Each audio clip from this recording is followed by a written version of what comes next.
Pinalaya yung DPWH engineer na nahuli. Naku, marami pa sanang natuwa nun.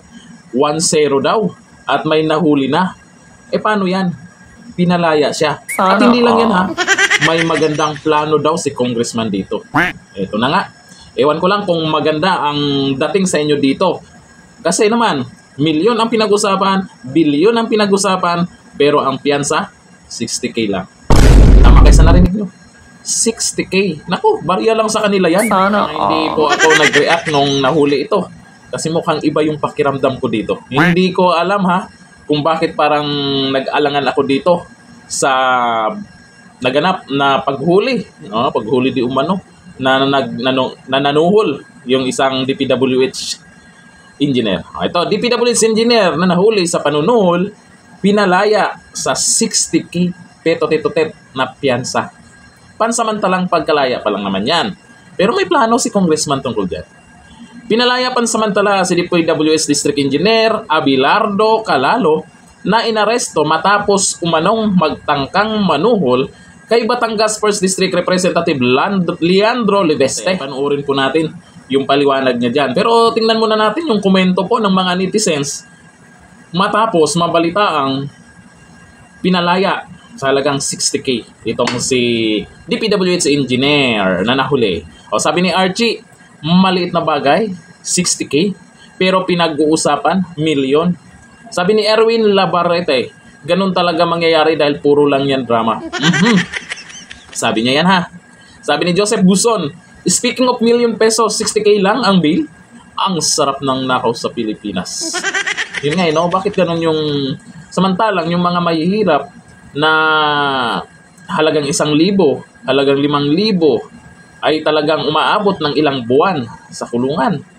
Sabi ni Diosdado Madrid, grabe sa ninakaw na hundreds of millions na kapag bail pa din, dapat yan makulong habang buhay. Sabay pansamantalang pagkalaya pa lang naman yan. Pero dito, pakinggan po natin si Congressman. Pakinggan po natin kung ano yung plano nila dyan sa DPWH engineer. Ito, video. Kaya ang isang wish ko lang po ay mabuksan ang isip ng ating district engineer, Abelardo Calalo, at ang ibang mga kasulukuyang at dating empleyado ng DPWH o mga kontraktor na maging state witness. Sana all. Yung state witness daw siya yung kauna-unahang nahuli, nakulong, nakapiyansa, naging witness. Maganda din naman yan, alam nyo sa totoo lang, maganda po yung ginawa nila. Para meron talagang, malay nyo, may mga, ang tanong dito, may maituro ba? Kung sino yung congressman. Ito, congressman ang nagsasalita. May maituro ba siya?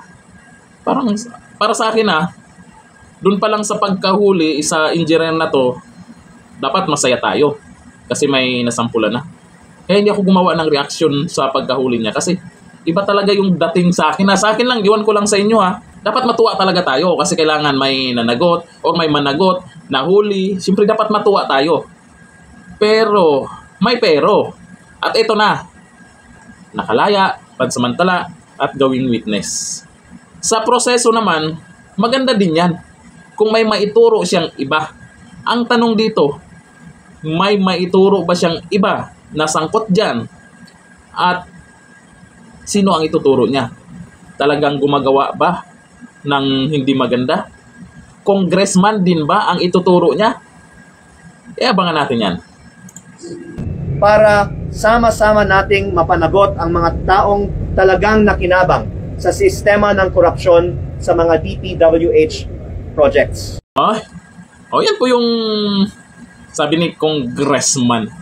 Itong si DPWH engineer ay ipapatawag din ba doon sa Senate hearing o sa Blue Ribbon Committee ni Senador Marcoleta?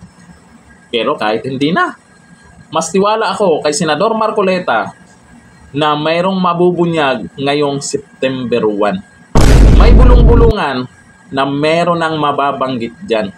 Sa tingin nyo, yung mga sangkot dyan ay mananahimik lamang? Gagawa ng mga diskarte yan para lamang guluhin yung pag-iimbestiga dyan. Meron dyan magkukunwaring galit sa mga magna.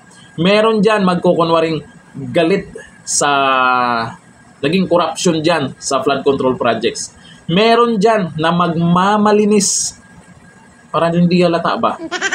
At gagawin nila ang lahat para hindi mabuking. Kasi pag ikaw, politiko, masangkot dyan yung pangalan, malamang sa 2028, talo ka na yan. Diba? Kaya lahat gagawin mo para malinis mo ng mas maaga at hindi madamay dyan. Diskarte lang yan. Pinaka-the best talaga na mapatawag dyan sa Blue Ribbon Committee, si Saldico. Oo, doon agad, sa ulo. Saldico, si Tamba. Para magkaalaman na. Sabagay, diskarte po yan ni Senator Marcoleta. Sana naman, seryoso sila na mapanagot ang totoong mga magna. Baka naman, kagaya kay Auntie Claire, nagtuturo na. Gusto na naman idamay yung mga Duterte. Duterte na naman. Talaga. Hanggang dito na lang. Thank you. Bye-bye.